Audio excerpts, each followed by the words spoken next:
அன்பார்ந்த மாணவர்களே, கடந்த 2020ஆம் ஆண்டு நடந்த காப்போத்தா உயர்தர பரீட்சையின் பல்தேர்வு வினாக்களை நாங்கள் கலந்துரையாடி வருகின்றோம். அந்த வரிசையில் இன்று 34வது வினாவிலிருந்து மீண்டும் ஆரம்பிக்க வேண்டும். இங்கே வினாவை கவனியுங்கள். இது தாக்க பொறிமுறை நுட்பம் தொடர்பான போதிய அறிவுள்ள மாணவர்களை பரீட்சிக்கிற ஒரு வினாவாக பார்க்கலாம். இங்கே நாங்கள் பார்ப்போம், அல்கைல் ஹேலைட்டுகளை உண்டாக்குவதற்கு சேர்வை P-க்கும் HCl-க்கும் இடையிலான தாக்கம் பற்றிய பின்வரும் கூற்றுக்களில் சரியானது. இங்கே சேர்வை P தரப்பட்டுள்ளது. நாங்கள் ஒரு பொதுவான தாக்கமாக நாங்கள் அல்கீனுக்கு படித்த தாக்கத்தை இங்கே நாங்கள் பிரயோகிக்க வேண்டும். இங்கே கவனியுங்கள், CH3 CH double bond C CH3 என்பது தரப்பட்ட அல்கீனாக இருக்கும். இது ஹைட்ரஜன் குளோரைடுடன் தாக்கமடையும் சந்தர்ப்பத்தை கருதும் போது இங்கே இலத்திரன் நாட்ட கூட்டல் தாக்கம், ஆகவே இலத்திரன் நாட்ட கூட்டல் தாக்க பொறிமுறையை நாங்கள் கருதுவமாக இருந்தால் முதல் அல்கீனில் உள்ள பை இலத்திரன் தொகுதி ஹைட்ரஜனுடன் பிணைப்பை ஆக்கும். அவ்வாறு பிணைப்பை ஏற்படுத்தும் போது உங்களுக்கு இரண்டு சந்தர்ப்பங்கள் இருக்கின்றது. ஒன்று வளி கார்போகேட்டேன், மற்றது புடை கார்போகேட்டேன். இரு கார்போகேட்டேன் விளைவுகளை நாங்கள் பார்க்கலாம். முதலாவதாக பார்ப்போம் புடை கார்போகேட்டேன். ஆகவே இதிலே வருவது புடை கார்போகேட்டேன். அடுத்தது பார்க்கலாம், எங்களுக்கு வரும் வளி கார்போகேட்டேன். ஆகவே இவ்வாறு இரு கார்போகேட்டேன்கள் எங்களுக்கு தோன்றும் போது இரண்டு விளைபொருட்கள் எங்களுக்கு கிடைக்க வேண்டும் என்பது உங்களுக்கு விளங்கும்.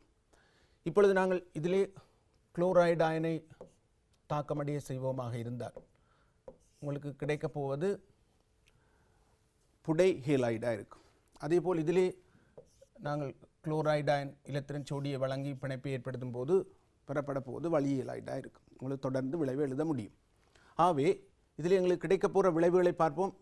இதில் குளோரின் இணையமாக இருந்தால் எங்களுக்கு வெறும் 2-குளோரோ 2-மீத்தாயில் பியூட்டேன் என்று வரும்.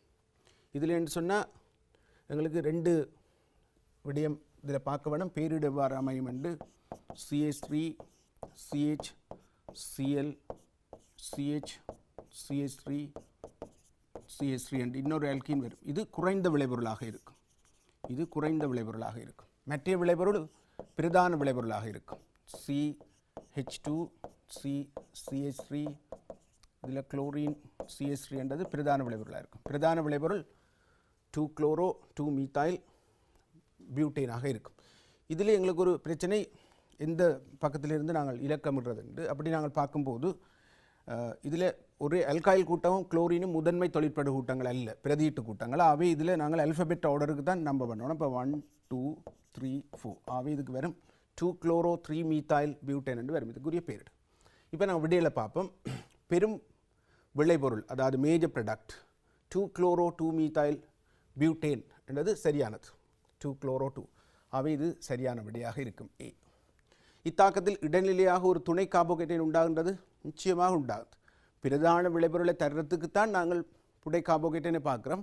ஆனால் ரெண்டு கார்போகேட்டேன் இடைநிலையில் தோற்றுவிக்கப்படலாம். ஆகவே இடைநிலை கார்போகேட்டேன் துணை கார்போகேட்டேனாகவும் இருக்கலாம். கரெக்ட். இதில் ஒரு படியில் சுயாதீன மூலிகம் உண்டாகும் என்று சொல்கிறது பிள்ளை. இது ஒரு சுயாதீன மூலிக தாக்கம் இல்லை. அப்போ இது தவறானது. இத்தாக்கத்தின் ஒரு படியில் கெரனாடி கார்போகேட்டனுடன் தாக்கம் புரிகின்றது சரி. இப்போ பார்த்தோம்னா ரெண்டாவது படி எடுத்தோம்னா கெரனாடியாக தான் குளோரைடான் தொழிற்படும். ஏன் தனிச்சோடு இலத்திரனை கொண்டிருக்கிற அந்த குளோரைடான் கெரனாடி, அப்போ கெரனாடி கொடுத்து தாக்கத்துக்கு உட்படுது. ஆவே சரி. ஆவே இதுக்கு சரியான விட 5வது விடையாக இருக்கும். இதில் நாங்கள் முக்கியமாக கவனிக்க வேண்டியது இதுதான். என்ன, பழைய பாடத்திட்டத்துக்கும் புதிய பாடத்திட்டத்துக்கும் இடையில் உள்ள பெரிய வேறுபாடாக பார்க்கலாம். இப்போ எங்களுக்கு கார்போகேட்டேன்கள் உருவாகிறதை வச்சுக்கொண்டு பிரதான விளைபொருள் எது, குறைந்த விளைபொருள் எது, எத்தனை விளைபொருள் சாத்தியமானது, சில ஒளியியல் தாவுடைய கார்பனில் வந்து தாக்கம் நடக்குமா இருந்தால் டிஎல் சமோதியங்கள் அதெல்லாம் வச்சு நீங்கள் இதுக்கு கூட ப்ராக்டிஸ் பண்ணணும். இந்த பொறிமுறை கூடான விளக்கங்களை பெற்று இப்படி ஒரு கேள்விக்கு விடையளிக்கிறது பார்க்கணும். அப்போ இதில் பொறிமுறை பற்றிய அறிவு இல்லாத மாணவர்கள் இதில் தடுமாற வேண்டி இருக்கும். ஆகவே ரெண்டு கார்போகேட்டேன் வரும். பெரும்பாலான பிள்ளைகள் இதில் துணை கார்போகேட்டேன் வராதுன்னு யோசிப்பேன். வெறுமனே மார்க்கோனிக்கோ விதியை வச்சு விடை எழுத முடியாது. ஆகவே மார்க்கோனிக்கோ விதி என்றது ஒரு எதிர்வுகுறல், பிரதான விளைவுகளை எதிர்வுகிறது பயன்படுத்தலாமே தவிர என்னென்ன விளைவுகள் வருமென்றதுக்கு அது பொருத்தமற்றதாக இருக்கும். ஆகவே இந்த வினாவிலே உங்களுக்கு அடைய வேண்டிய விடயத்தை விளங்கி இருப்பீர்கள். அடுத்த கேள்விக்கு போவோம். 35வது வினாவை பார்ப்போம். இதில் வந்து தரப்பட்ட ஒரு வெப்பநிலையில் ஒரு வெற்றிடமாக்கப்பட்ட மூடிய கொள்கலத்தில் இருக்கும் இரு திரவங்களை கலப்பதன் மூலம் தயாரிக்கப்படும் ஒரு துவித திரவ கலவை ரவோட்டின் விதியிலிருந்து எதிர் விலகலை காட்டுகின்றது தொகுதி பற்றி. அப்போ இந்த கேள்வியிட நோக்கம் உங்களுக்கு ஒன்றுடன் ஒன்று முற்றாக கலந்து கொள்ளக்கூடிய திரவங்கள் எவ்வாறு கலந்து கொள்ளப்பட்ட கரைசல் ரவோட்டின் விதியோடு எவ்வாறு நடந்து கொள்ளன்றதை நாங்கள் இங்கே பார்க்க போகிறோம். ரவோட்டின் விதியிலேருந்து 2 விதமான விலகல் இருக்குன்னு பார்த்துனாங்க. ஒன்று நேர் விலகல், மற்றது மறை விலகல். ஆகவே இதில் வந்து சொல்லியிருக்கு மறை விலகல், அதாவது எதிர் விலகலை காட்டுதல். ஆகவே எங்களுக்கு திரவங்கள் ஏபி என்று சொல்லியில் நாங்கள் எடுப்போம். சுமார் 2 திரவங்கள் ஏபி என்று எடுத்தோம்ட்டா நாங்கள் அந்த ரவோட்டின் விதியை பிரயோகித்து நாங்கள் வேறு மொத்த அமுக்கம் பகுதிய முக்கம் இப்படி மாறுமென்றதை நாங்கள் சும்மா பார்ப்போம். ஸோ அப்போ இதில் ஆவிய முக்கத்தை எடுத்தோம்ட்டா ஆவிய முக்கம் உங்களுக்கு மொத்த ஆவிய முக்கம் இப்படி லட்சிய கரைசலுக்கு ஒரு நேர்கோட்டில் இருக்கும்.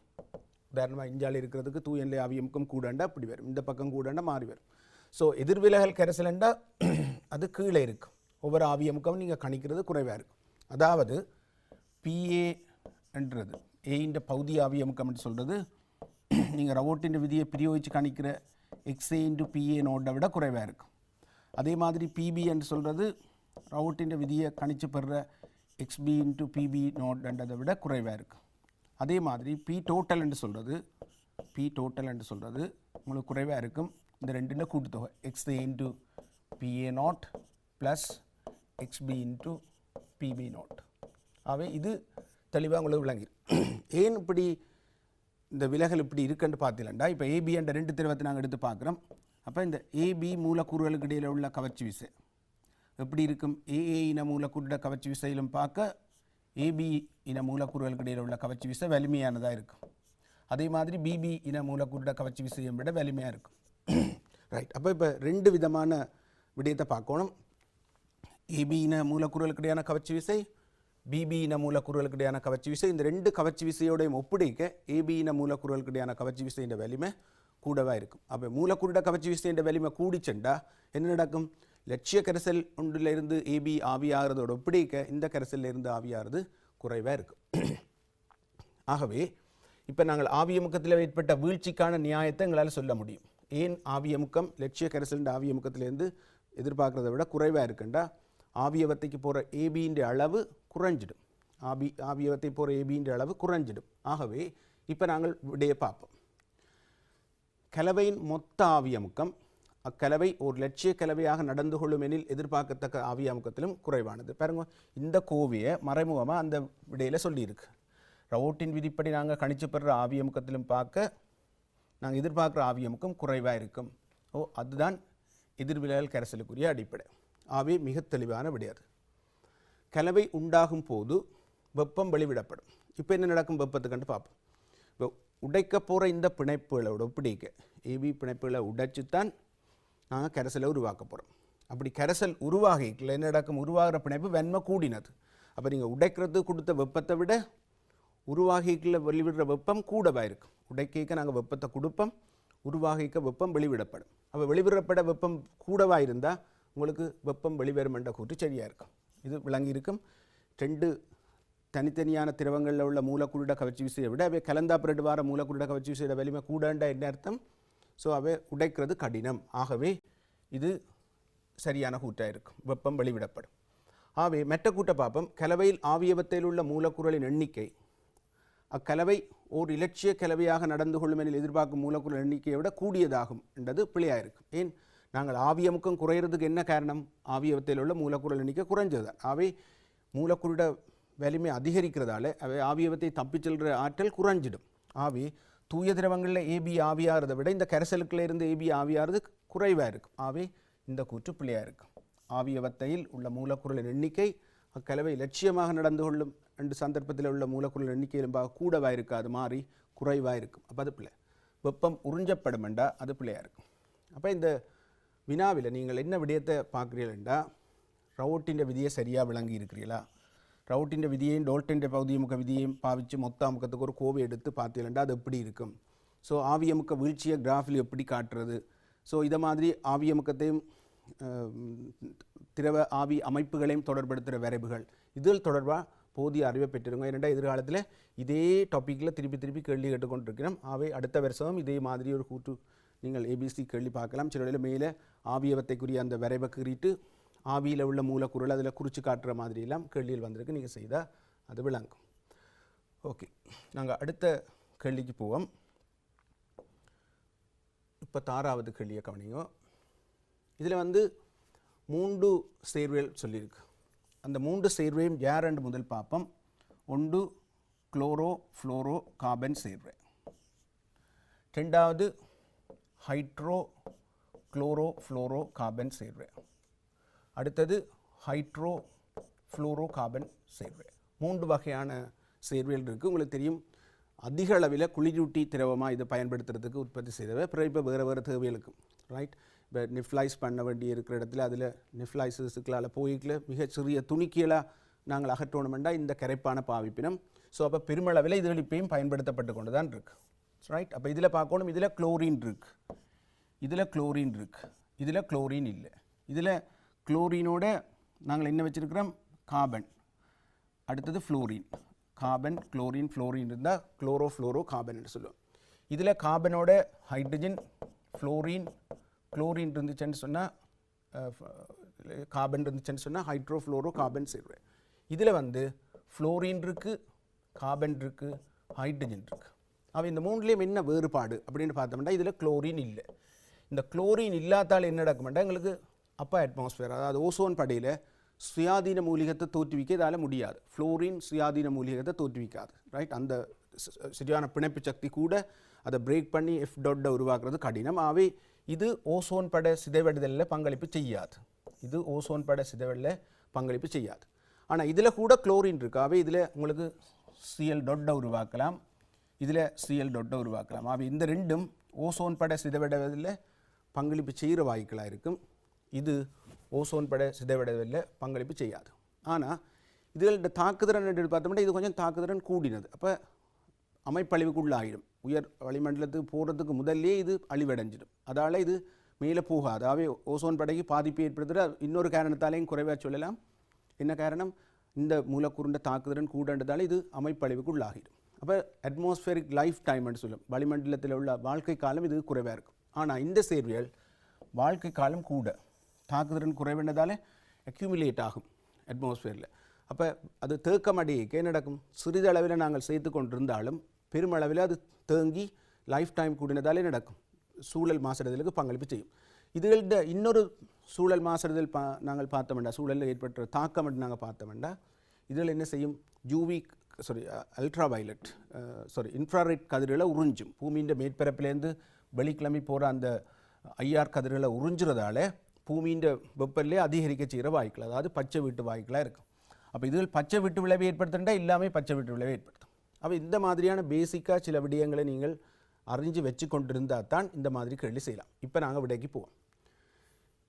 முதலாவது சொல்லியிருக்கு, chlorofluoro carbon, hydro chlorofluoro carbon ஆகிய சேர்வை கூட்டங்கள் இரண்டும் மேல் வளிமண்டலத்தில், அதாவது படைமண்டலம், குளோரின் இன்றிய மூலிகங்களை உருவாக்குவதற்கான ஆற்றலை கொண்டுள்ளன. எங்களுக்கு குளோரின் இன்றிய மூலிகங்களை உண்டாக்குவதற்குரிய ஆற்றலை கொண்டிருக்கின்ற ஒரு பிரச்சனை என்றால் குளோரின் மூலிகத்தையும் உண்டாக்கும், குளோரின் இல்லாத மூலிகத்தையும் உண்டாக்கும். அவை இது ஒரு கன்ஃபியூஸ் பண்ணுற ஸ்டேட்மெண்ட். ஆனால் நீங்கள் அதை குளோரின் இல்லாததுன்னு எடுத்தால் அது ஒரு பிழையான ஸ்டேட்மெண்ட்டாக இருக்கும். குளோரின் இன்றிய மூலிகங்களை உண்டாக்குவதற்குரிய ஆற்றலை கொண்டிருக்கின்றதுன்னு சொன்னால் அதை நாங்கள் பிழை என்று எடுக்கலாம். குளோரின் மூலிகத்தையும் உண்டாக்கும், குளோரினை கொண்ட மூலிகத்தையும் உண்டாக்கும். ஸோ அவை அதை நாங்கள் பிழை என்று தான் எடுக்கும். அடுத்தது ஹைட்ரோஃப்ளோரோ கார்பன், அடுத்தது ஹைட்ரோ குளோரோஃப்ளோரோ கார்பன் ஆகிய சேர்வை கூட்டங்கள் இரண்டும் குளோரின் இன்றிய மூலிகத்தை உண்டாக்கும் ஆற்றலை கொண்டுள்ளன. அப்போ இதில் மூலிகமே உண்டாகாது. இதில் HFC என்றது மூலிகங்களை உண்டாக்காது. ஆகவே அதை நாங்கள் பிழை என்று எடுக்கலாம். அடுத்த பார்ப்போம், இந்த 3 சேர்வை கூட்டங்களும் வலிமையான பச்சை வீட்டு வாயுக்களாகும். ரொம்ப சரி. நான் இப்போ சொன்னேன், இந்த 3 சேர்வையும் எடுத்தோம்னா வலிமையான பச்சை வீட்டு வாயுக்களாக இருக்கும். Correct. Chlorofluoro carbon, hydrochlorofluoro carbon, hydrofluoro carbon ஆகிய 3 சேர்வை வகுப்புகளும் ஓசோன் படையின் வரிதாக்கத்திற்கு பங்களிப்பு செய்கின்றன. பிழையான கூற்று. ஏன், இதில் நாங்கள் ஹைட்ரோஃப்ளோரோ பங்களிப்பு செய்யாது. ஹைட்ரோஃப்ளோரோ கார்பன் ஓசோன் படையில் சிதைவை ஏற்படுத்தாது. அவை இது பிழை. அவை இதுக்குரிய விடை 5வது. இதில் இருக்கிற விடை 5வது. அப்போ நாங்கள் இப்போ இந்த முதல் 2 கூற்றிலையும் என்ன பிரச்சனைன்னு சொல்லி பார்த்தோம்னா, இந்த ரெண்டும் குளோரின் இன்றிய மூலிகங்களை உண்டாக்குவதற்கான ஆற்றலை கொண்டு. உதாரணமாக நாங்கள் இப்போ எடுப்போம் fluorine, carbon, chlorine, chlorine, fluorine என்று எடுத்தோம்னா இது சமப்பிளவுக்கு உள்ளாகிக்க எங்களுக்கு என்ன வரும்? CF2Cl dot plus Cl dot வரும். அப்போ நாங்கள் குளோரின் சுயாதீன மூலியத்தையும் உண்டாக்கும், குளோரின் இன்றிய சுயாதீன மூலியத்தையும் உண்டாக்கலாம். என்னென்னா ஒரு குளோரின் இருந்தால் தவறுதில்லை. இதில் ஐதரசனுக்கு இதுக்கு பதிலாக இன்னொரு ஃப்ளோரின் போட்டோம்னா நடக்கும். CF3Cl இருந்தால் எங்களுக்கு இதில் வந்து CF3 டாட் வந்திருக்கும். ஆகவே இதில் ஒரு தெளிவின்மையான கூட்டாக இருந்தது. அப்படி சொன்னது ஒரு தெளிவின்மையான கூட்டாக இருந்தது. ஆகவே நாங்கள் அதை பிள்ளையண்டு எடுத்து 5வது விடையை கொடுப்போம். ரைட். ஆனால் உங்களுக்கு தெரிய வேண்டிய விடம், இந்த கேள்வியை நாங்கள் வச்சுக்கொண்டு நாங்கள் லேர்ன் பண்ணுற விஷயம் 2 விடயம். ஒன்று 3 விதமான சேர்வியல் இருக்குது. ஒன்று குளோரோஃப்ளோரோ கார்பன் சேர்வே, அடுத்தது ஹைட்ரோக்ளோரோஃப்ளோரோ கார்பன் சேர்வே, அடுத்தது ஹைட்ரோஃப்ளோரோ கார்பன் சேர்வே. முதலாவது விடயம். 2வது விடயம், இந்த ஹைட்ரோஃப்ளோரோ கார்பன் சேர்வியல் வந்து என்ன செய்யாது? ஓசோன் படைக்கு சிதைவை ஏற்படுத்தாது. காரணம் சுயாதீன மூலிகங்களை உருவாக்க முடியாது. ஸோ அடுத்ததாக தெரியணும், 3மே வளிமண்டலத்தில் இருக்க அது தேக்கம் அடைஞ்சு அதிக அளவில் அதிகரிக்க பச்சை வீட்டு விளைவை ஏற்படுத்துகிற வாயுக்களாக இருக்கும். 3ம் வலிமையான பச்சை வீட்டு வாயுக்கள் என்று சொல்லியிருக்கு. அது சரியான ஊற்று. அவை இதுக்கு ஒரு விட தான் சூஸ் பண்ணலாம் சரியன்று. அவை இந்த முதலாம் ஏபி என்றது ஒரு தெளிவின்மையான கூட்டாக தான் நான் பார்க்குறேன். ஓகே, அடுத்த கேள்விக்கு நாங்கள் போவோம். ரைட். அடுத்த கேள்வி பாருங்கள், 37வது கேள்வி. அலசன்கள், விழுமிய வாயுக்கள், அவற்றின் சேர்வைகள் பற்றிய பின்வரும் கூற்றுக்களில் எது எழுதவே சரி. இப்போ நாங்கள் பார்க்கணும், விழுமிய வாயுக்கள் என்று எடுத்தோம்னா, விழுமிய வாயுக்கள் என்று சடத்துவ வாயுக்கள். அதில் வந்து ஹீலியம், நியோன், ஆகன் அந்த வாயுக்களை நாங்கள் எடுத்தோம்னு சொன்னால் அதுகளுடைய தாக்கம் சரியான குறைவாக இருக்கும். தாக்குதிறன் குறைஞ்ச மூலங்களாகவும் அதில் சேர்வையில் ஆக்கிற நாட்டம் சரியான குறைவாகவும் இருக்கும். ஆனால் நாங்கள் கீழே போகிக்கல, ஆவர்த்தனத்தில் கீழே நாங்கள் போய்கொண்டிருக்க நாங்கள் பார்க்கலாம் ஜெனோன், ரெடோன் அப்படியான மூலகங்கள் எல்லாம் அதிகளவான சேர்வையில் கொண்டிருக்கு. ஃப்ளோரின், ஆக்சிஜனோட சேர்ந்து சேர்வையில் கொண்டிருக்கிற மாதிரி நான் கேள்விப்பட்டிருப்போம். ஆகவே நாங்கள் சடத்துவ வாயுக்கள் என்றால் தாக்கம் அடையாது, சேர்வையை தோற்றுவிக்காது அப்படியான ஒரு கருத்தை கொண்டிருக்கக்கூடாது. ஏனென்றால் நாங்கள் ஹீலியம், நியோன், ஆகனுக்கு அங்கால மூலகங்கள் இருக்குது. அந்த மூலகங்களோட ரசாயன இயல்புகள் எப்படி தீர்மானிக்கப்படுதுன்ற விடயங்களை தெரிஞ்சிருக்க வேணும் கட்டாயம். ரைட். என்றாலும் நாங்கள் இந்த 2 இதையும் சேர்த்து பார்ப்போம். ஹைப்போக்ளோரஸ் அயன் அமிலக்கரைசலில் விரைவாக இருவழி விகாரம் அடைகின்றது. இப்போ ஹைப்போக்ளோரஸ் என்றது ClO-. ஹைப்போக்ளோரஸ் அமிலத்திலேருந்து வந்த அயன் அவை கொடுத்துருக்கணும் ஹைப்போக்ளோரஸ் அயன். அப்போ இந்த ஹைப்போக்ளோரஸ் அயனுக்கு நாங்கள் சூடாக்கின நீர்க்கரைசலில் சூடாக்கினோம்னா என்ன நடக்கும்? இது வந்து ClO3- ப்ளஸ் Cl- என்று இருவழி விகாரம் அடையும். நீர்க்கரைசலில் சூடாக்கினா இப்படி இருவழி விகாரம் அடையும். நாங்கள் அமிலத்தை போட்டோம்னா என்ன நடக்கும்? HOCl என்று வரும். HOCl ஓரளவு உறுதியான அமிலம், இருவழி விகாரம் அடைகிற தன்மை குறைவாக இருக்கும். ஆகவே அங்கே சொல்லியிருக்கு விரைவாக என்று சொல்லி. விரைவாக நடக்காது. இருவழி விகாரம் சாத்தியம் இல்லை என்று சொல்ல முடியாது. ஆனால் விரைவாக இருவழி விகாரம் அடையும் என்று சொல்வது அமில இடத்தில் நடக்காது. ஆகவே இது பிழையான கூற்றாக இருக்கும். ஹைப்போக்ளோரஸ் அமிலம் உறுதியான அமிலம், இலகுவில இருவழி விகாரம் அடையாது, மிக வெண்மையான ஒட்சியேற்றும் கருவியாக தொழிற்படும். ரைட். ஆகவே இது வேறு மாதிரியான இயல்புகளை காட்டும் ClO-லேருந்து. ஆனால் ClO- நீரூடத்தில் இருந்தால் இருவழி விகாரம் அடையும். மறக்கக்கூடாது, ClO- இருவழி விகாரம் அடையும். ஆனால் HClO-வா மாற்றிவிட்டால் அது இந்த இருவழி விகாரம் அடைகிற இயல்பு மிக குறைவாக இருக்கும். ஆகவே விரைவாக என்று சொல்லியிருக்கா, அவை நிச்சயமாக சொல்லலாம், அது பிழையான கூற்று. அடுத்த பாவம், ஜெனான் ஃப்ளோரின் வாயுவுடன் ஒரு தொடர் சேர்வைகளை உருவாக்கும். நிச்சயமாக அது சரி. நான் பார்க்கலாம் XCF2, XCF4, XCF6 இப்படி தொடர் சேர்வையில் கொண்டிருக்குது தான் நிச்சயமாக. அதில் சொல்லியிருக்கிறது என்ன? இது தளச்சதுர வடிவானதுன்னு சொல்லியிருக்கு. ஆகவே ஜெனோனுக்கு 4 ஃப்ளோரின் பிணைப்பில் ஈடுபட்டிருந்தால் 4 பிணைப்பும் ஒரு தளத்தில் இருக்கும். 2 இலத்திரன் ஜோடி மேலும் கீழுமாக இருக்கும். ரைட். மேலும் கீழுமாக இருக்கும். 2 இலத்திரன் ஜோடி மேலே உண்டு கீழே உண்டாக இருக்கும். ஆகவே இந்த வடிவம் எங்களுக்கு தெரியும். இலத்திரன் ஜோடிக்கு கேத்திரனுடைய வெண்முகி 2 தனிச்சோடி மேலேயும் கீழேயும் இருக்குமா இருந்தால் எங்களுக்கு தளச்சதுரமாக இருக்கும். ஆகவே அது சரியான கூற்று. ஆகவே இந்த கூற்று B சரியானதாக இருக்கும். அடுத்த பாவம், ஐதரசன் ஹேலைட்டுகளில் HF ஆனது மூலிற்கு அதிக பிணைப்பு சக்தியை கொண்டுள்ளது. எங்களுக்கு தெரியும் ஹைதரசன் ஹேலைட்டுகளில் வந்து கூட்டத்தின் வழியே கீழே போக பிணைப்பு நீளம் அதிகரிக்குது. அப்படி பிணைப்பு நீளம் அதிகரித்து கொண்டு போனால் என்ன நடக்கும்? பிணைப்பிட வலிமை குறையும். பிணைப்பிட வலிமை குறையும். ஆகவே பிணைப்பு சக்தியும் குறைஞ்சு கொண்டு போகும். அவை அதி உயர் பிணைப்பு சக்தியை கொண்டிருக்கிறது HF என்றது சரியான கூற்று. இதில் கவனிக்கணும், ஐதரசனே லைட்டுகளின் பிணைப்பு சக்தியை நாங்கள் நாங்கள் கவனத்தில் எடுக்கணும் பிணைப்பு நீளத்தை தான். பிணைப்பு நீளம் கூடுது, பிணைப்பு சக்தி குறையுது. அதால் தான் அமிலத்தன்மை கூடுதுன்னு தெரியணும். HF மென்னமிலம், மிச்செல்லாம் வெண்ணமிலம். அதே நேரம் அமிலத்தன்மை கூட்டத்தின் வழியே கீழ் நோக்கி அதிகரித்து கொண்டு போகும். அவை இதுதான் அதுக்குரிய விளக்கமாக இருக்கும் பிணைப்பு சக்தி. அடுத்த பாப்பம், லண்டன் விசைகளின் வலிமை அதிகரிப்பதன் விளைவாக அலசன்களின் கொதிநிலை கூட்டத்தின் வழியே கீழ் நோக்கி அதிகரிக்கின்றது. ஆகவே நாங்கள் இதில் பார்க்கலாம், லண்டன் விசையின் வலிமை அதிகரிக்கிறதால தான் ஃப்ளோரின் டயட்டமிக் மாலிக்யூல் எல்லாம் அப்படி இருக்கும். குளோரின், புரோமின், அயடின் கீழே போனோம்னா பருமன் அதிகரிக்குது, லண்டன் விசையின் வலிமை அதிகரிக்குது, ஆகவே உருகுநிலை கொதிநிலை அதிகரிக்குது. சரியான விடையாக இருக்கும். ஆகவே இதுக்கு சரியான விடை 5. இதுக்கு சரியான விடை 5 இருக்கும். ரைட். அப்போ இதில் வந்து சதுரத்தளம் என்ற வடிவம் தெரிகிற மாதிரி இது நேர்கோடு. அப்படி அந்த மற்ற வடிவங்களையும் இந்த வடிவங்களை ஞாபகப்படுத்துங்க. எங்களுக்கு இருக்கிற வெஸ்பத்தியரின் படி தான் வடிவம் சொல்லலாம். ஆகவே எல்லா சேர்வுகளோட வடிவங்களும் எங்களுக்கு அவசியம் வேண்டி இல்லை. அப்போ இந்த கேள்வியை நாங்கள் விளங்கிக் கொள்ளணும். என்னென்னா இப்போ வர கேள்வி மாடல் எப்படி இருக்குன்னு பாருங்க. முந்தையண்டா ரசாயன தாக்கங்களை வச்சு தான் கேள்வி வரும். இப்போ வந்து ரசாயன தாக்கங்களை வச்சு கேள்வி இருக்கிறத விட்டுட்டு அந்த சில இயல்புகள், அதாவது ஒட்சியேட்டி, தாழ்த்தி, உறுதித்தன்மை, ரைட், அப்படியான விடயங்கள் பாருங்கள். இதில் வந்து ஹைப்போக்ளோரஸ் அமிலம், ஹைப்போக்ளோரைட், குளோரஸ் அயன் என்று சொல்கிறது இந்த உறுதி எந்த நிலையில் கூட குறையண்டு இந்த வேறு விடயங்களை டெஸ்ட் பண்ணுற மாடலுக்கு மாறிக்கல நாங்கள் அதுக்கேற்ற மாதிரி ஆன்சர் பண்ண பழக வேணும். நாங்கள் அடுத்த கேள்விக்கு போவோம். 38வது கேள்வியை கவனிங்கோ. அரைவெப்பநிலையில் தொழிற்படும் டேனியல் கலம் பற்றி பின்வரும் கூற்றுக்களில் எது எழுதுவை சரியானவை? ரைட். எங்களுக்கு தெரியும் டேனியல் கலம் என்றது முதல்ல மிக பழைய ஒரு கலம் என்று தெரியணும். இந்த டேனியல் கலத்தில் வந்து பார்த்தீங்கன்னா ஒரு பாத்திரம் இருக்கும். அந்த பாத்திரத்துக்குள்ளே அது செப்பால் செய்த பாத்திரமாக இருக்கும். பொதுவாக செப்பால் செய்த பாத்திரம். அதுக்குள்ளே நாங்கள் ஒரு போரஸ் கிளேயில் செய்த ஒரு பாத்திரம் ஒன்று திரும்ப அமிழ்த்தப்பட்டிருக்கும். இதுக்குள்ளே நாகக்கோலை அமிழ்த்த போகிறோம். இதில் வந்து செப்பு சல்ஃபேட் கரைசல் இருக்கும். இது செப்பு சல்ஃபேட் கரைசல். அப்போ இதுக்கு Cu2+ அயன் இருக்கும்.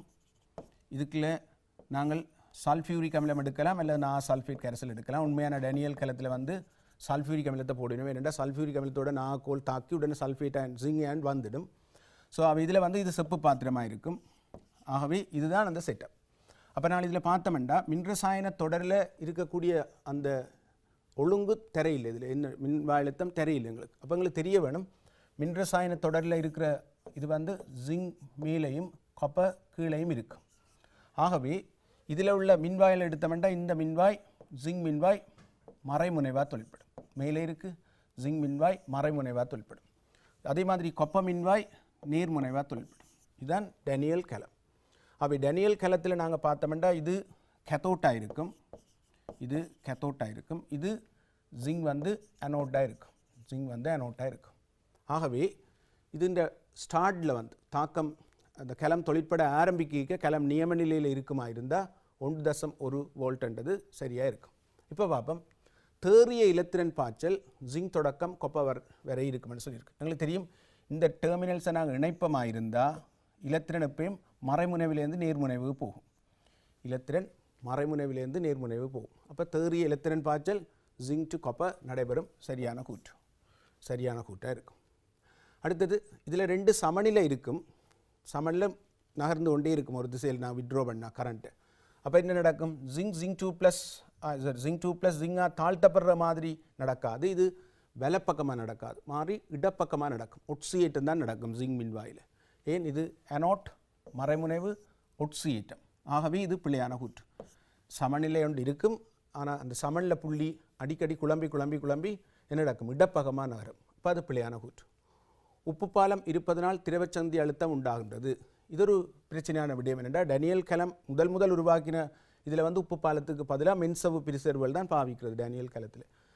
அப்போ நாங்கள் பார்ப்போம், அப்படி இருந்தாலும் சரி உப்பு பாலத்தை பயன்படுத்தி கூட நாங்கள் டேனியல் கலத்தை செய்யலாம். இப்போ நாங்கள் வேறு மாதிரியும் டேனியல் கலத்தை ப்ரிப்பேர் பண்ணலாம். அப்படி இருந்தால் திரவச்சந்தி இருக்கும் என்று வைப்போம். அப்படி திரவச்சந்தி இருந்தால் அழுத்தம் உண்டாகும். ஆனால் இந்த திரவச்சந்தி நாங்கள் உருவாக விட மாட்டோம். திரவச்சந்தி உருவாகிறது என்னென்று தடுக்கிறோம்? ஒன்று உப்பு பாலத்தை உருவாக்குறதன் மூலம் அழுக்கிறோம், அல்லது போரஸ் மெம்பரேன்ஸ் அல்லது போரஸ் கிளே பொட்ஸ் இதுகளை பயன்படுத்தினோம்னா அந்த திரவச்சந்தி உருவாகாது. திரவச்சந்தி உருவாகிறது நாங்கள் தடுக்கிறோம், அதான் சந்தி அழுத்தம் என்று சொல்கிறது, ஜங்ஷன் பொட்டென்ஷியல், அது உருவாகிறது நாங்கள் தடுக்கிறோம். அப்போ இங்கே உருவாகாது. அப்போ அழுத்தம் உருவாகின்றதுண்டா பிழையான கூற்று, உருவாகின்றதுண்டா பிழையான கூற்று. இதில் சமன்லை காப்பர் 2+2 எலக்ட்ரான் காப்பர் சாலிடா உருவாகிற மாதிரி, அதாவது வெலப்பக்கமாக நடக்குதுன்னு சொன்னால் சரி, ஏன் இது கேத்தோட் தாழ்த்தல் நடக்கும், சரியான ஊற்று. ஆகவே ஏயும் டியும் 4வது விடையாக இருக்கும். சரி, இப்போ நாங்கள் இந்த விடயத்தை பார்ப்போம் இருக்கா. இதில் மிக புதுசாக அல்லது இந்த விடயம் தான் எங்களுக்கு வடிவாக கிளியராக தெரிய வேணும் என்று பார்த்தா இந்த சந்தி அழுத்தம் என்றது எப்படி உங்களுக்கு தெரிய வேணும் என்று பார்ப்போம். இப்போ கவனிங்கோ, இப்போ நாங்கள் உப்பு பாலத்தை பயன்படுத்தினோம்னா அதுக்குள்ள பாவிக்கிற உப்புக்கள் எப்படி இருக்கணும், அயன்களோட நகர்வேகம் ஒன்று கொண்டு சமனாக இருக்கணும், அயன்களோட நகர்வேகம் சமனாக இருக்கும். உதாரணமாக நாங்கள் பொட்டாசியம் நைட்ரேட் பொட்டாசியம் குளோரைடு நாங்கள் பயன்படுத்துவோமா இருந்தால் பொட்டாசியம் அயன் நகர்வேகமும் குளோரைடு நகர்வேகம் சமனாக இருக்கும். அப்படி நகர்வேகங்கள் சமனாக இருந்தால் அந்த அயன்கள் தேக்கம் அடையாது. அதாவது ஒரு அயன் மூவன்ற வேகத்திலேயே மெட்ட அயனும் எதிர்ப்பக்கத்தில் இயங்குமா இருந்தால் கரைசல் எப்பயும் ஹோமோஜீனியஸாக அயன்களில் இருக்கும். ஒரு இடத்துல கெட்டையன் கூடி ஒரு இடத்துல அணையன் கூடின மாதிரியான செறிவு அதிகரிப்புகள் ஏற்படாது. அப்படி செறிவு அதிகரிப்பு ஏற்பட்டால் என்ன நடக்கும், ஒரு பக்கம் கூட ப்ளஸ்ஸும் ஒரு பக்கம் குறைய ப்ளஸ்ஸும் இருக்க எங்களுக்கு அழுத்த வேறுபாடு ஒன்று உண்டாகும். அதுதான் சொல்கிற சந்தி அழுத்தம். ஆகவே உப்பு பாலத்தை பயன்படுத்துவதன் மூலம் அந்த சந்தி அழுத்தம் உருவாகிறத நாங்கள் தடுக்க முடியும். ஆகவே திரவச்சந்தி அழுத்தம் உண்டாகுதுன்னு சொன்னால் பொதுவாக டேனியல் டைப் செல்லில் உருவாகாது. இதுதான் உங்களுக்கு இந்த வருஷம் வந்த பேப்பரில் கூட கவனம் எடுத்து நீங்கள் பார்க்க வேண்டிய விடயமாக இருக்கும். இந்த விடயம் உங்களுக்கு விளங்கி இருக்குமென்னு நினைக்கிறேன். ஆகவே நீங்கள் அந்த என்ஐட கைடு அதுகளெல்லாம் வாசித்து இந்த விடயம் தொடர்பாக என்ன அழுத்தமாக சொல்லியிருக்கணும்னு பார்த்து ப்ரிப்பேர் பண்ணால் அடுத்த வருஷ பேப்பரை செய்யக்கூடியதாக உங்களுக்கு இருக்குமென்னு நான் நினைக்கிறேன். நான் அடுத்த கேள்விக்கு போவோம். 39வது கேள்வியை கவனிங்கோ. மாறா வெப்பநிலையில் இலட்சிய வாயுக்களுக்கும் மெய்வாயுக்களுக்கும் பின்வரும் கூற்றுக்கள் சரியானவை. முதலாவது, நாங்கள் இலட்சிய வாயுக்களையும் மெய்வாயுக்களையும் பற்றிய விடயங்களை நாங்கள் பார்க்குறதுக்கு நாங்கள் இதை அடிப்படையாக கொள்கிறாங்கன்னு சொன்னால் அமுக்கப்படு காரணி. இந்த அமுக்கப்படு காரணி மிக இலகுவாக எங்களுக்கு இந்த நடத்தையை விளக்குறதுக்கு பயன்படும். நாங்கள் இலட்சிய வாயு ஒன்று எடுப்பமாக இருந்தால் அமுக்கப்படு காரணி எப்பயுமே Z1க்கு சமனாக இருக்கும். அது எந்த ஒரு நிபந்தனையும் இலட்சிய வாயுக்கு PV சமன் NRT தானே. அவை PV சமன் NRTயாக இருந்தால் எங்களுக்கு தெரியும் PV/NRT என்ற விகிதம் நிச்சயமாக ஒன்றுக்கு சமனாகத்தான் இருக்கணும். PV சமன் NRT என்றால் PV/NRT என்றது ஒன்று சமனாக இருக்கும். இதைத்தான் நாங்கள் Z என்று சொல்ல போகிறோம், அமுக்கப்படு காரணி. இந்த அமுக்கப்படு காரணி இலட்சிய வாயுக்கு எப்பயும் ஒரே மாதிரி இருக்கும். ஆகவே என்ன முடிவாக சொல்லலாம், மூலர்க்கன அளவு எப்போதும் ஒன்று தான், ரைட். அதாவது என்ன நடக்கும், எல்லா இலட்சிய வாயுக்களுக்கும் மூலர்க்கன அளவு ஒன்றா இருக்கும். ஆனால் மூலர்க்கன அளவு எப்போதும் ஒன்று இல்லை. இப்படி வெப்பநிலை அமுக்கத்தை மாற்றினா மாறிக்கொள்ளும், ரைட். ஆனால் இந்த மூலர்க்கன அளவு என்ன நடக்கும், அமுக்கத்துக்கு ஏற்ற மாதிரி மாறிக்கொள்ளும். இலட்சிய வாயுக்கள் பல வாயுக்களாக இருந்தாலும் வெவ்வேறு வாயுக்களுக்கு ஒரு இலட்சிய மூலர்க்கன அளவு தான் இருக்கும். மூலர்க்கன அளவு இலட்சிய வாயு கண்டு தான் இருக்கும். ஸோ 10 இலட்சிய வாயுக்கள் எடுத்தாலும் மூலர்க்கன அளவு ஒன்றா தான் இருக்கும். ஏனென்றால் அவைகளுக்கு அந்த இயக்கவியல் மூலக்கூற்று கொள்கையில் சொல்கிற அந்த எடுகோள்கள் எல்லாம் வலிதாக இருக்கும். ஸோ பூரண மீளியல் மோதுகை என்றுவோம், அல்லது புறக்கணிக்கத்தக்க கனள உள்ள புள்ளித்திணிவு நடத்திய காட்டும் பாயிண்ட் மேஸ் பார்ட்டிகள் என்றுவோம். அது எல்லாமே இலட்சிய வாயுக்களுக்கு பொருத்தமாக இருக்கும். அவைக்கு நாங்கள் Z கணிச்சமெண்டா எப்போதும் ஒன்றா தான் இருக்கும். இப்போ நாங்கள் ஒரு மெய்வாயு எடுத்தமெண்டா ஆரம்பத்தில் நாங்கள் அமுக்கத்தை கூட்டிக்க குறைஞ்சு கொண்டு வந்து பிறகு கூடிக்கொண்டு போகும். சில வாயுக்கள் பெர்மனன்ட் கேஸ்ன்னு சொல்கிறேன், நிரந்தரமாக வாயுக்களாக காணப்படுற ஹைட்ரஜன் ஹீலியம் இந்த மாதிரி வாயுக்களுக்கு மட்டும்தான் என்ன நடக்கும், இந்த Z எப்பயும் ஒன்றிலும் கூடவாக இருக்கும். அது கூட இந்த அண்மை பெருமானத்தை எடுத்தோம்னா சின்ன விலையில் ஒன்று மறைவிலையில் காட்டலாம். ஸோ ஆனால் நாங்கள் இந்த கிராஃபில் காட்டிக்கு ஹீலியம் ஒன்றை விட குறைய மாதிரி காட்ட மாட்டோம். அவை அதை புறக்கணித்து பார்த்தோம்னா இப்படி தான் இருக்கும் லைன். ஸோ இப்போ நாங்கள் பார்க்க போகிறது Z-க்கும் அமுக்கத்துக்கும் உள்ள கிராஃப் எடுத்தோம்னா அமுக்கத்தை நாங்கள் குறைச்சி கொண்டே போவோமா இருந்தால் என்ன நடக்கும், மிகத்தாழ் அமுக்கங்களில் இலட்சிய வாயுக்கள் நடத்திய மெய்வாயுக்களும் அணுக முடியும். அமுக்கத்தை குறைச்சி கொண்டு போனோம்னா Z1 நோக்கி, அதாவது நான் சொல்லலாம் P tends to 0 Z tends to 1 என்று சொல்லணும். மேத்தமெட்டிக்கல் வேயில் சொல்கிறேன்டா பூச்சியமாக முடியாது, ஒரு நாள் நாங்கள் பூச்சியத்தை அணுக முடியாது, பூச்சியத்தை அடைய முடியாது, ஆனால் அணுக முடியும்னு சொல்லலாம். அவை அமுக்கம் பூச்சியத்தை அணுகுமாக இருந்தால் அமுக்கப்பட்ட காரணி ஒன்றே அணுகும் என்று சொல்லலாம். ஆகவே இலட்சிய நடத்தை அதிகரிக்குதுன்னு சொல்லலாம். இங்கே நாங்கள் போனோம்டா மிக உயர் அமுக்கங்களில் நாங்கள் பார்த்தோம்னா நடக்கும், Z greater than 1 ஆகும். ஸோ இந்த ரீஜனில் நீங்கள் போய் பார்த்தீங்கன்னா மூலர்க்கன அளவு VM என்ன நடக்கும், இலட்சிய வாயுக்களுக்குரிய மூலர்க்கன அளவிலும் பார்க்க மூலர்க்கன அளவு மெய் வாயுக்களுக்கு கூடவே இருக்கும். மெய் வாயுக்கள மூலர்க்கன அளவு கூடவே இருக்கும். அதால தான் Z greater than 1 ஆகும். ஸோ நாங்கள் இப்போ என்ன சொல்ல போகிறோம்டா, அமுக்கப்பட முடியாத ஒரு வெளி உருவாகும். அது என்ன அமுக்கப்பட முடியாத வெளி என்றா, 2 மெய்வாய் மூலக்கூறுகளை நெருக்கி கொண்டு வந்தோம்டா அவைண்ட நெருக்கம் இதுக்கு மேலே போக இயலாது. 2 நேர ஒன்று ஒட்டி நெருங்காது. அப்போ நாங்கள் சொல்ல போகிறோம் அந்த 2ம் இதுக்கு மேலே நெருக்க முடியாண்டு வருவேன். மியூச்சுவலாக ஒரு தள்ளுகை இருக்கும், அந்த தள்ளுகை கடைசி வந்து நெருங்க விடாது. அதுக்குரிய ப்ரெஷர் நாங்கள் பிரி வைக்கிறது கடினமாக இருக்கும். அப்போ என்ன நடக்க மாட்டா, இந்த ஒரு போலியா நாங்கள் ஒரு கனளவை நாங்கள் பார்க்கலாம். அதாவது இந்த அல்லது எக்ஸ்க்ளூட் வால்யூமெண்ட் சொல்லும். இந்த கனளவு வந்து அமுக்கப்பட முடியாத வெளி என்ற அர்த்தம். பாத்திரத்தில் உள்ள வெளியில் இந்த பகுதியின் கனளவை சொல்கிறது அமுக்கப்பட முடியாத வெளியின் கனளவு. அவை பெரிய எண்ணிக்கையில் மூலக்கூறுகள் இருக்க மாட்டா, அந்த அமுக்கப்பட முடியாத வெளியின் கனளவு கூடவாக இருக்கும். ஸோ அவை அந்த கனளவு கூடவாக இருக்கிறதால எப்பயும் மெய்வாயுக்களோட கனளவு இலட்சிய வாயுக்களை விட கூடவாக இருக்கும். அவை இந்த டேர்ம் அமுக்க முடியாத வெளியின் கனளவு என்ற அந்த டேர்ம் உங்களுக்கு வடிவாக தெரிஞ்சிருக்கும். ஆகவே இப்போ நாங்கள் விடைக்கு போவோம். அதி உயர் அமுக்கங்களில் நான் கதைச்ச பகுதி ஒரு மெய்வாயுவின் கனளவு இலட்சிய வாயுவின் கனளவிலும் உயர்ந்தது. கரெக்ட். ஏன் அமுக்கப்பட முடியாத ஒரு வெளி இருக்கிறதால மெய்வாயுன்ற கனளவு இலட்சிய வாயுன்ற கனளவிலும் பார்க்க கூடவாக இருக்கும். Correct statement. அடுத்தது உயர் அமுக்கங்களில் மெய்வாயுக்கள் இலட்சிய வாயுக்களாக நடந்து கொள்ள நாடுகின்றன. நோ, உயர் அமுக்கத்தில் இல்லை, அது தாழ் அமுக்கத்திலான் சாத்தியம். அப்போ அது பிழையான கூற்று. அதி உயர் அமுக்கங்களில் ஒரு மெய்வாயுவின் கனளவு இலட்சிய வாயுவின் கனளவிலும் குறைவானது. பிழையான கூற்று. தாழ் அமுக்கங்களில் மெய்வாயுக்கள் இலட்சிய வாயுக்களாக நடந்து கொள்ள நாடுகின்றன. சரியான கூற்று. அப்போ இந்த கேள்வியை நீங்கள் பார்த்தா இப்போ என்ன விளங்குது, இந்த கிராஃப் இந்த கன்செப்டுகள் எல்லாம் உங்களுக்கு கிளியராக தெரிஞ்சால் சும்மா சிம்பிளாக ஆன்சர் பண்ணிட்டு போகக்கூடியா இருக்குது. ஆகவே நீங்கள் இப்போ என்ன செய்ய வேணும், இந்த முறை அந்த வெண்டவேல்ஸ் சமன்பாட்டை உருவாக்கிக்கல நாங்கள் என்ன ஆகிய பண்ணாங்க, ரைட்? வெண்டவேல்ஸ் சமன்பாட்டின் பிரியோகம் தான் பாடத்திட்டத்தில் இல்லை. வெண்டவேல்ஸ் சமன்பாட்டுக்கு எப்படி போனாங்க, எப்படி திருத்தங்களை மேற்கொண்டது, ஏன் வெண்டவேல்ஸ் திருத்தங்களை மேற்கொண்டவர், எந்த காரணியை அடிப்படையாக கொண்டவர் என்று பார்த்தா பிரதானமாக 2. ஸோ வாயு மூலக்கூறுகளுக்கு இடையில் உள்ள புறக்கணிக்க முடியாத மூலக்கூறுட கவர்ச்சி விசை, 2வது இந்த அமுக்கப்பட முடியாத அந்த வெளியிட கனளவு. இந்த 2 கன்செப்டையும் வச்சு கொண்டு தான் அவர் திருத்தினவர். என்னண்டு பியோட இதோண்ட கூட்டினவர் எக்ஸ், வியோட இதோண்ட கழிச்சவர் y. ஸோ அந்த எக்ஸும் வையும் என்னன்றதை விட இதில் முக்கியம் தெரியணும், கூட்டுறம் கழிக்கிறோம். n² a/v², இதில் nb என்ற 2 கணியம் பெறும். இதை சமப்படுத்தலாம் nRT. இதுதான் வெண்டவேல் சமன்பாடு. ஆகவே நாங்கள் வெண்டவேல் சமன்பாட்டை நோக்கி நகர ஆரம்பிச்சிட்டோம் 2020 என்றதை விளங்கினா அடுத்த வருஷம் நீங்கள் கேள்வியை ப்ரிப்பேர் பண்ணக்கூடியதாக இருக்கும். நாங்கள் இப்போ அடுத்த கேள்விக்கு போவோம். 40வது கேள்வியை கவனிங்கோ. சில கைத்தொழில் செயல்முறைகள் தொடர்பாக பின்வரும் கூற்றுக்களில் எது அல்லதுவை சரியானது பாருங்க. இந்த முறை பேப்பரில் என்ன வித்தியாசம் என்றால், முந்தி ஒரு உற்பத்தியை அல்ல 2 உற்பத்தியை கேட்பினோம். இப்போ பார்த்தீங்கன்னா எல்லா உற்பத்தியும் தெரிஞ்சால் தான் விட எழுதணும். ஆகவே நீங்கள் சூஸ் பண்ணி இந்த வருஷம் இதுதான் வரும், இப்படித்தான் நான் படிக்கிறேன்னு படித்தா ஜஸ்ட் ஒரு எம்சிக்கு கூட செய்ய முடியாமல் போயிடும். ஆகவே இதில் முழுமையாக இருக்கா பார்ப்போம். சோல்வே முறையின் மூலம் நடைபெறும் சோடியம் கார்பனேட் உற்பத்தி தொடர்பான முதலிரு படிகளும் அகவெப்ப படிகளாகும். முதலாவது பார்ப்போம் சோல்வே முறையின் படிகள் என்னென்னு. முதலாவது தெரியும், வாயுக்களை நிரம்பலாக்குறது 2. முதலாவதாக நாங்கள் அமோனியாவில் நிரம்பலாக்குவோம்.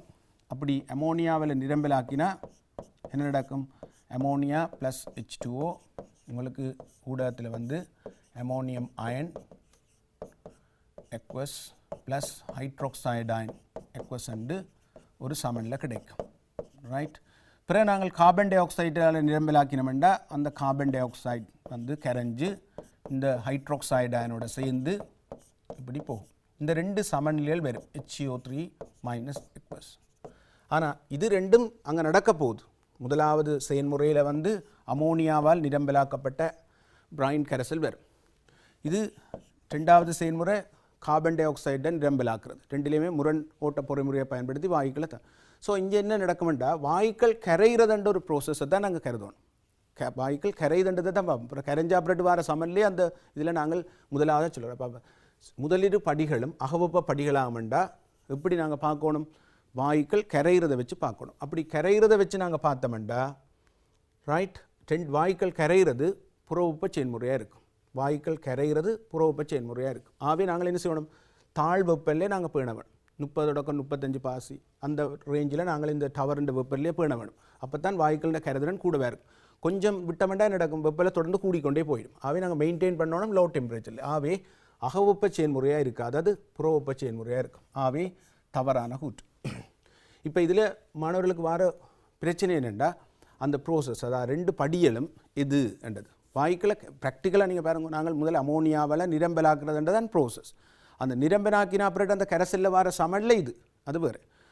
இதை நாங்கள் கருத தேவையில்லை, கரைகிறதை தான் பார்க்கணும். அப்போ வாயுக்கள் கரைகிறதுன்றது புரோபமாக இருக்கும். நீங்கள் வாயுக்கள் கரைகிறதுன்றதை புரோபம்ன்றதுக்கு எப்படி நாங்கள் விளங்கி வச்சிருக்கலாம்டா, ஒரு ரெஃப்ரிஜிரேட்டரில் வச்ச சோடாவை எடுத்து வெளியில் வச்சிலண்டா என்ன நடக்கும், அந்த குமிழியல் உருவாகிறத பார்க்கலாம். மீன் வெப்பலில் கொஞ்சம் கொஞ்சம் கூட கரைஞ்சிருந்த வாயு வாயுவாக திருப்பி விடுவிக்கப்படுறதை பார்க்கலாம். கரைகிறது புறவெப்பம், ஸோ திருப்பி சூடாக்கினா வாயுக்கள் வெளியில் போயிடும், அகவெப்பம். ரைட், அடுத்த கூட்ட பார்ப்போம். பிரைன் கரைசல். பிரைனில் Mg2+ Ca2+ சல்ஃபேட் அயன்கள் இருத்தலானது மின்சவ்வு கலவு முறையை பயன்படுத்தி நடைபெறும் சோடியம் உற்பத்திக்கு தடையாக இருக்குது. ஸோ அது சரியான கூற்று. ஏனெண்டா அந்த மின்சவ்வு தனித்துவமானது சோடியம் அல்லது அந்த கெட்டையன்களை தேர்ந்து புகவிடக்கூடியதாக இருக்கும். இங்கே நாங்கள் சோடியத்தை தேர்ந்து புகவிடக்கூடிய மின்சவ்வை பாவிப்போம். இப்போ உற்பத்தி செய்யக்கில் என்ன நடக்கும், இதுகள் சில வேளையில் வீழ்வடிவுகளை தோற்றுவிக்கலாம். இந்த அயன்கள் இருந்தால் மெக்னீசியம் ஹைட்ராக்சைடு வரலாம், கால்சியம் ஹைட்ராக்சைடு வரலாம். இந்த அயன்கள் இருக்குமா இருந்தால் அதுகள் அங்கே வேறு பாதிப்பை கொடுக்கும் அந்த உற்பத்தியில். அந்த தடையை நாங்கள் தவிர்க்க வேண்டுமா இருந்தால் முதல்ல நாங்கள் மெக்னீசியத்தை மெக்னீசியம் ஹைட்ராக்சைடு ஆகட்டுவோம், Ca2+ கால்சியம் கார்பனேட் ஆகட்டுவோம், சல்ஃபேட் ஆயின பேரியம் சல்ஃபேட் ஆகட்டுவோம். பிறகு HCl நடுநிலையாக்கி திருப்பி HCl நடுநிலையாக்கி போட்டு திருப்பி அந்த கரைசலை தான் நாங்கள் அந்த கலத்துக்கு செலுத்துவோம். இது தடையாக இருக்கிறதால தான் அந்த அளவு செய்கிறோம். தடையாக அமையும். கரெக்ட். அடுத்த பார்ப்போம். ஒஸ்வால்ட் முறையின் மூலம் நடைபெறும் நைட்ரிக் அமில உற்பத்தியில் இடம்பெறும் முதலாவது படியானது ஒரு ஊக்கி முன்னிலையில் வளியிலுள்ள ஆக்சிஜனை பயன்படுத்தி அமோனியாவை NO2 வாயுவை தருதலாகும். அப்போ இதில் எங்களுக்கு பிரச்சனை என்னென்னா, ஒஸ்வால்ட் ப்ரோசஸ் எத்தனை படியலை கொண்டிருக்கண்டா நாங்கள் பார்க்கலாம். பிரதானமாக 3 படியலாக பார்க்கலாம். ஒன்று அமோனியாவோட ஒட்சியேட்டம், 2வது வார விளைவாக இருக்கிற NOவோட ஒட்சியேட்டம், 3வது NOவை ஃபர்தராக நாங்கள் NO2 மாற்றி NO3 HNO3 மாத்திர 3 படியாக பார்க்கலாம். முதலாவது அமோனியாவை NOவை ஒட்சியேற்றது, பிறகு NOவை NO2 ஒட்சியேற்றது, பிறகு HNO3 ஒட்சியேற்றது. 3 படியில் நாங்கள் 3 படியிலையும் ஒட்சன் பங்களிக்குது. தான் மிகையான வழியை பயன்படுத்தினா 1:9 என்ற கனள வீதத்தில் அமோனியாவையும் வழியையும் கலக்கணும். அப்போ தான் மிக அளவு ஆக்சிஜன் கிடைக்கும். இல்லாட்டி கடைசி படிக்கு தேவையான ஆக்சிஜன் காணா போனால் இன்னும் வரலாம், அதை ரீசைக்கிள் பண்ணுவோம். ஓகே, அப்போ இதில் ஊக்கி பயன்படுத்துகிறோம் சரி, வழியில் உள்ள ஆக்சிஜனை பயன்படுத்தி ஒட்சியேற்றுறோம் சரி. ஆனால் அப்போ NO2 ஒட்சியேட்டே இல்லை, நாங்கள் NO ஒட்சியேற்றுறோம், NOவா ஒட்சியேற்றுறோம் முதலாவது சேம்பரில். அதை திருப்பி குளிரச் செய்து 150 பாசி கொண்டு தான் திருப்பி நாங்கள் ஒட்சியேற்றுறோம். வேன் முதலாவது படியில் ஒட்சியேற்ற முடியாமல் இருக்குது NO2 ஆண்டா முதலாவது படியில் நாங்கள் பயன்படுத்துகிற வெப்பநிலை சரியான உயர்வாக இருக்கும். ஏறத்தாழ அந்த சேம்பரோட வெப்பநிலை 900 தொடக்கம் 1000 இருக்கும். அந்த உயர் வெப்பநிலையில் NO2 வராது. NO2 பிரிஞ்சு NO+O2 திருப்பி போயிடும். எங்களால் NO2 ஒட்சியேற்ற முடியுமென்றது தவறானது. அப்போ பாருங்கள், இதில் இவ்வளோ மைன்யூட்டாக அந்த விடயத்தை டிஸ்கஸ் பண்ணியிருக்கணும் பாருங்கள். NO2 தருமென்றது பிழையான கூற்று. அடுத்த பாவம், ஹேபர்-பாஷ் செயல்முறையை பயன்படுத்தி நடைபெறும் அமோனியா வாயு உற்பத்தியில் உயர் வெப்பநிலை தாளமுக்க நிபந்தனைகள் பயன்படுத்தப்படுகின்றன. எங்களுக்கு தெரியும், அமோனியா உற்பத்தி எடுத்தோம்னு சொன்னால் அந்த தாக்கம் ஒரு புறவெப்ப தாக்கம். ரைட், இந்த தாக்கத்தை நாங்கள் பார்ப்போம். N2+3H2 2 அமோனியான்னு பார்த்தோம்னா இந்த தாக்கம் ஒரு புறவெப்ப தாக்கம். ΔH <0. புறவெப்ப தாக்கத்தை நாங்கள் வெலப்போக்கமாக நகர செய்யணுமெண்டா தாழ்வெப்பநிலையை தான் பாவிக்கணும். நாங்கள் தாழ்வெப்பநிலையை பயன்படுத்தலை. ஏனெண்டா தாக்க வீதத்தை கருதி நாங்கள் என்ன நடக்கும், ஒரு சிறப்பு வெப்பநிலை 450 தொடக்கம் 500 பாவிப்போம். ஆனால் உயர் வெப்பநிலை பயன்படுத்தல தானே. அப்போ சொல்லியிருக்கு தாளமுக்கம் உயர் வெப்பநிலைன்றது போய் உயர் அமுக்கம் தான் பயன்படுத்துகிறோம். உயர் அமுக்கம் இல்லை, ஆனால் இங்கே ஓரளவு உயர்வான அமுக்கம் 250 ATM அமுக்கம் அளவுக்கு பயன்படுத்தும். இதில் உயர் வெப்பநிலைன்றது நிச்சயமாக தவறான பாட்டு. ஆகவே டி கூற்று பிழை. அப்போ இதில் சரியான விட 5ஆவதாக இருக்கும். இந்த கேள்வியை வடிவாக கவனிங்கோ.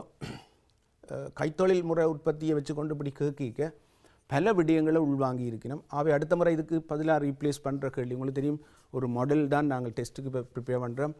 இந்த மாடலில் கேள்வி கேட்குறேன்டா பொலிமரை வச்சு கேட்கலாம், அல்லது சூழல் மாசடைதலில் கேட்கலாம். அப்படி ஒரு கூற்று கேள்விகள் போட்டிக்க நீங்கள் முழு விடயமும் தெரியாட்டி ஆன்சர் பண்ண முடியாமல் போயிடும். 2017 பேப்பரை நீங்கள் எடுத்து பார்த்தா தெரியும், அந்த மாசடைதல் தொடர்பான கேள்வி கூட கடினமாக தான் இருந்தது. முழுக்க தெரிஞ்சால் தான் ஆன்சர் பண்ணலாம். இந்த கேள்வியை எப்படி ப்ரிப்பேர் பண்ணுறன்றதை தான் நான் இப்போ உங்களுக்கு சொல்கிறேன். இந்த முழு கைத்தொழிலையும் படித்து இதுக்கு நீங்கள் தயார்படுத்த வேணும். ரைட், நாங்கள் அடுத்த கேள்விக்கு போவோம். இது கூற்றுக்காரண கேள்வி உங்களுக்கு தெரியும். இதில் நீங்கள் எப்படி கேள்விக்கு விடையளிக்கிறதுன்றதை பற்றி நான் சொல்கிறேன். முதல் கவனிங்கோ. முதலாவதாக நீங்கள் என்ன செய்யணும், 2 கூற்றையும் தனித்தனியாக பார்க்க வேணும். 2 கூற்றையும் தனித்தனியாக பார்க்கணும். பிறகு அந்த 2வது கூற்றை வாசிச்சுட்டு 1வது கூற்றுக்குரிய விளக்கமாக இருக்கான்றதை தெளிவாக பாருங்க. எப்படி பார்க்க போகிறோம்னு பார்ப்போம். குரோமியம், மேங்கனீஸ் ஆகியவற்றின் ஆக்சைடுகளில் CrO, MnO ஆகியன அமில ஆக்சைடுகளும் CrO3, Mn2O7 ஆகியன மூல ஆக்சைடுகளும் ஆகும். இதில் என்ன விடயம் எதிர்பார்த்துருக்கு, பொதுவாக தாண்டல் மூலங்களுக்கு பல்வேறு ஆக்சிஜன், அதாவது மாறும் விளைவுகளை காட்டும் பல்வேறு ஆக்சிஜன்கள் இருக்குது. உதாரணமாக நான் குரோமியத்தை எடுத்து பார்த்தோம்னா CrO இருக்குது, Cr2O3 இருக்குது, CrO2 இருக்குது, CrO3 இருக்குது. அப்போ இதில் பார்த்தோம்னா +2 +3 +4 +6 இருக்குது. இதில் பார்ப்போம், இது மூல ஆக்சைடாக இருக்குது, இது மென்மூல ஆக்சைடாக இருக்குது, சாரி இது ஈரியல் ஆக்சைடாக இருக்குது, இது மென் அமில ஆக்சைடாக இருக்குது, இது அமில ஆக்சைடாக இருக்குது. ஆகவே ஒக்சியேட்டன் கூடேக்கு நடக்கு அமிலத்தன்மை கூடுது. இப்போ எங்களுக்கு தெரியணும் ஏன் அமிலத்தன்மை கூடுதுண்டா, அயன்களுக்கு நீங்கள் பார்க்கணும் சார்ஜ் டென்சிட்டி, ஏற்ற அடர்த்தி தான் நீங்கள் பார்க்கணும். அப்போ ஏரை குறைஞ்சு விடுவோம், Cr6+ன்றது ஏரை சரியான சின்னனாக இருக்கும், ஏற்றம் +6 கூட. அப்போ சார்ஜ் டென்சிட்டின்னு சொல்கிறேன், ஏற்ற அடர்த்தி உயர்வாக இருக்கேக்க அது ஆக்சைடுக்கு அமிலத்தன்மையை கொடுக்கும். ஆகவே நாங்கள் ஒக்சியேட்டன்னு கூட பார்க்க எங்களுக்கு விளங்குறது ஏற்ற அடர்த்தி கூடுது. ஏற்ற அடர்த்தி கூடினா அமிலத்தன்மை கூடுது. அப்போ நாங்கள் இதில் வந்து சொல்லியிருக்கிறது மறுதலையா, CrOவும் MnOவும் அமிலமெண்ட். ஆகவே 1வது கூற்று பிழை. 2வது பார்ப்போம். குரோமியம், மேங்கனீஸ் ஆகியவற்றின் ஆக்சைடுகளில் அமில மூல இயல்பு உலோகத்தின் ஒக்சியேட்டனிலே சார்ந்துள்ளது. குரோமியம், மேங்கனீஸ் ஆகியவற்றின் ஆக்சைடுகளில் அமில மூல இயல்பு ஒக்சியேட்டனை சார்ந்துள்ளதுன்றது சரியானது. ஒக்சியேட்டனை வச்சுக்கொண்டு தான் நான் இப்போ சொல்லி கொண்டிருக்கேன். ரைட், ஒக்சியேட்டனை சார்ந்துள்ளது. ஆகவே 1வது கூற்று பிழை, 2வது கூற்று சரி. ஆகவே இதுக்கு சரியான விட 4வது விட. அப்போ இதில் நீங்கள் இந்த மேங்கனீஸிட ஆக்சைடையும் விளங்கி வச்சுருக்க வேணும். Mn நாங்கள் பார்த்தோம்னா ஆக்சிடேஷன் நம்பர் +2 +3 +4 +6 +7 இருக்கு ஆக்சைட்ஸ். இதில் பார்த்தா Mn2O3, இதில் MnO2, MnO3, Mn2O7. ரைட், இவ்வளவு ஆக்சைடு இருக்குது. இது MnO. இதில் பார்த்தோம்னா இது மூலம், இது மென்மூலம், இது ஈரியல்பு, இது மென் அமிலம், இது அமிலம் என்று சொல்லலாம். மென் அமிலம், அமிலம். அப்போ என்ன நடக்கும், ஒக்சியேட்டன் கூடிக்க அமிலத்தன்மை கூடுது, மூலத்தன்மை குறையுது. அப்போ எங்களுக்கு தெளிவாக விளங்கும் ஒக்சியேட்டனை சார்ந்துள்ளதாக இருக்கலாம். ரைட், ஆகவே இதுக்குரிய விட வந்து 4வது. அப்போ இந்த விடயத்தில் நீங்கள் பார்க்கணும், தாண்டல் மூலங்களுக்குரியது மட்டுமில்லாமல் இது மற்ற சந்தர்ப்பத்திலையும் பிரிவுக்குரிய எண்ணக்கருவாக தான் இருக்கும். ரைட் ரைட் அடுத்த கேள்விக்கு போவோம். இது தாங்கல் கரைசல் தொடர்பான கேள்வி. உங்களுக்கு தெரியணும் தாங்கல் கரைசல்ன்றது என்னன்னு. தாங்கல் கரைசல்ன்றா என்ன, சிறிதளவு அமிலத்தையோ அல்லது சிறிதளவு மூலத்தையோ நாங்கள் சேர்க்க pHல் குறிப்பிடத்தக்க மாற்றத்தை காட்டாத ஒரு கரைசலை தான் தாங்கல் கரைசல் என்று சொல்லுவோம்.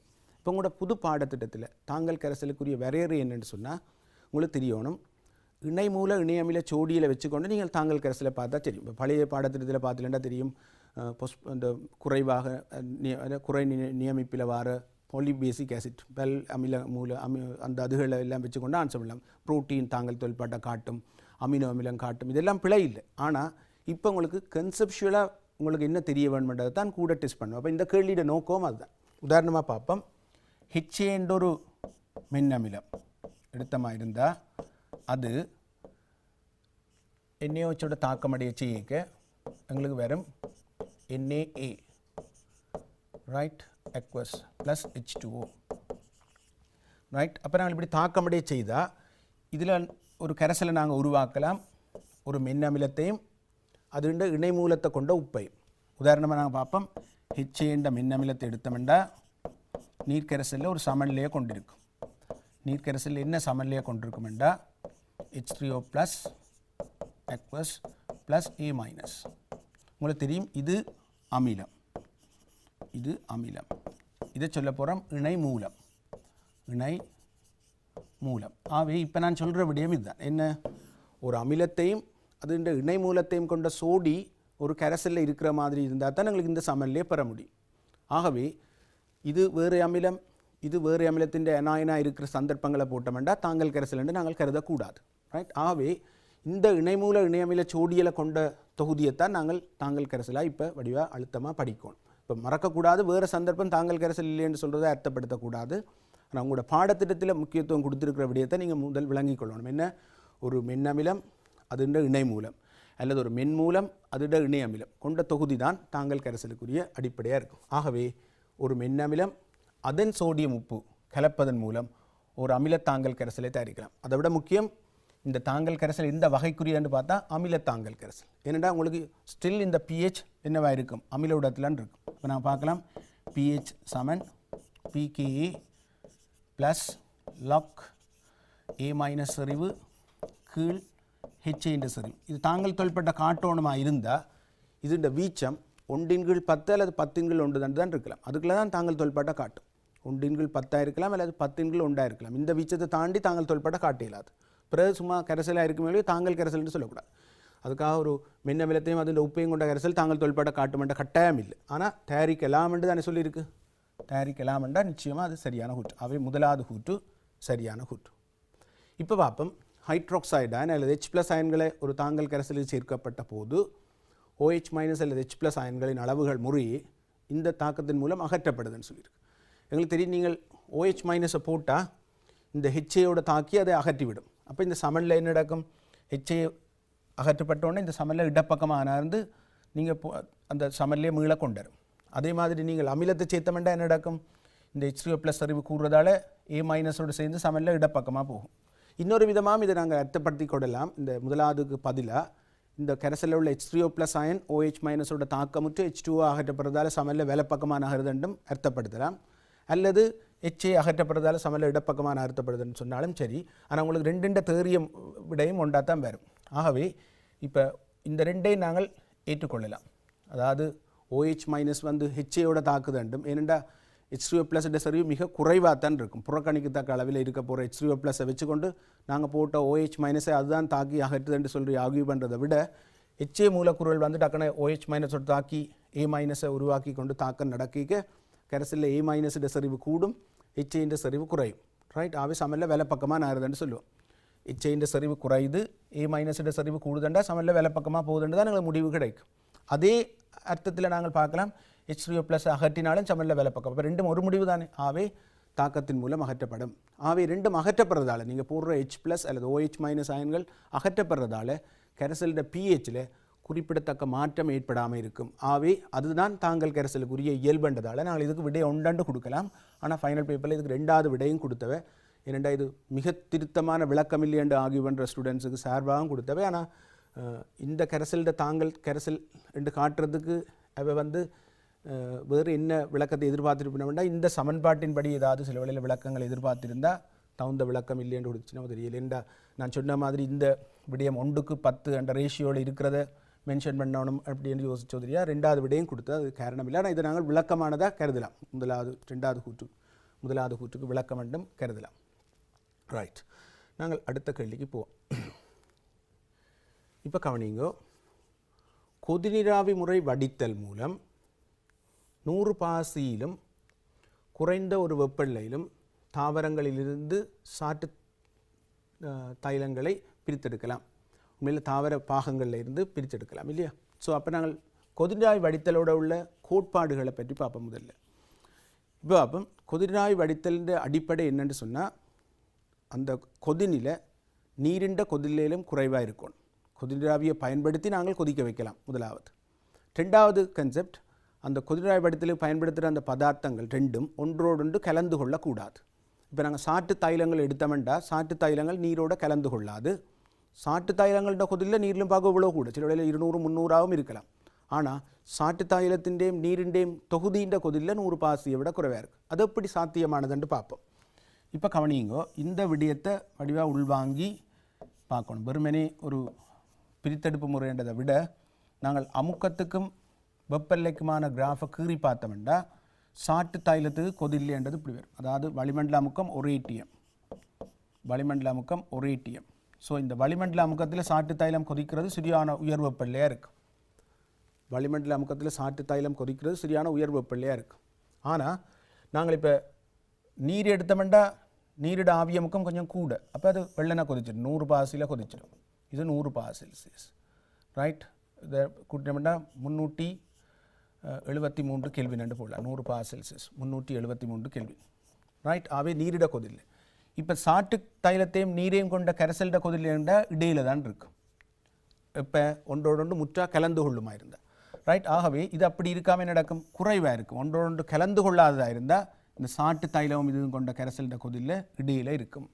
ஆகவே ஏன் அப்படி இருக்குன்னு கேட்டால், பி டோட்டல் மொத்த ஆவியமுக்கம் எப்படி இருக்கும், P oil plus P nought oil plus P nought வாட்டராக இருக்குது. நீரிண்ட ஆவியமுக்கம் ப்ளஸ் ஆயிலிட தூயல் ஆவியமுக்கம் ரெண்டையும் கூட்டினா உங்களுக்கு மொத்த ஆவியமுக்கம் இருக்குது. ஆகவே மொத்த ஆவியமுக்கம் வந்து ரெண்டையும் கூட்டேக்கே நடக்கும். வளிமண்டலம் வந்து சமனாக வர்றதுன்னு சொன்னால் இந்த மாதிரி நடக்கும். குறைந்த ஒன்றோடொன்று முற்றா கலந்திருந்தால் இதில் வந்திருக்கும், கொதிலில் ரெண்டுக்கும் விடப்பட்டதாக இருக்கும். ஒன்றோடொன்று கலந்து கொள்ளாமல் இருந்தால் இந்த மிக்சரோட கொதிலில் எப்படி இருக்கும், ரெண்டையும் விட குறைவாக இருக்கும்.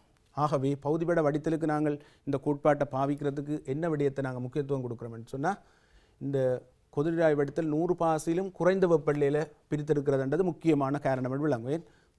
100 பாசிலும் குறைந்த வெப்பநிலையில் நாங்கள் பிரித்தெடுப்பு செய்கிறதுக்கு நாங்கள் போகிறதால தான் நாங்கள் இந்த தாவர பாவலங்களில் இருந்து எடுக்கிற அந்த ஆயில் அமைப்பழிவுக்குள்ளாகாமல் இருக்கும். கொஞ்சம் வெப்பநிலை குடிச்சுட்டா அமைப்பழிவுக்குள்ளாகிடும். ஆகவே அமைப்பழிவுக்குள்ளாகிறத தடுக்கிறதுக்காகத்தான் நாங்கள் இந்த முறையை சூஸ் பண்ணுறோம். ஆகவே இது சரியான கூற்று. ரெண்டாவது, சாட்டு தைலத்தினதும் நீரினதும் கலவை கொதிக்கும் வெப்பநிலை தொகுதியின் மொத்த ஆவியமுக்கம் வளிமண்டல அமுக்கத்திலும் குறைவானது. நாங்கள் அப்படி சொல்லல, அதான் சாட்டு தைலம் நீரினது கலவை கொதிக்கும் வெப்பநிலையில் தொகுதியின் மொத்த ஆவியமுக்கம் வளிமண்டல அமுக்கத்திலும் குறைவானதா? நோ. வளிமண்டல சமணாமுக்கம் வரைக்கில் தான் கொதிக்கும். அதான் எப்போதும் உள்ள கோட்பாடு, ரைட். ஆகவே இப்போ நான் சொன்ன இந்த பி டோட்டல் 1 அட்மாஸ்பியரா வரைக்கும் கொதிக்கும். ஆகவே இந்த ரெண்டிൻ്റെയും கூட்டுத்தொகை வளிமண்டலம் சமனாக இருக்குமே ஒழிய குறைவாக இருக்காது. ஆகவே உண்மை பொய், இதுக்குரிய விடை 3ஆவதாக இருக்கும். சரி மாணவர்களே, இப்பொழுது நாங்கள் வினாக்களை தொடர்ச்சியாக பார்த்து கொண்டிருக்கின்றோம். அடுத்த நிகழ்ச்சியில் ஏனைய வினாக்கள், இன்றைக்கு நாங்கள் 43வது வினாவை முடிச்சிருக்கின்றோம். 44வது வினாவிலிருந்து அடுத்த கலந்துரையாடலில் நாங்கள் தொடர முடியும். வணக்கம்.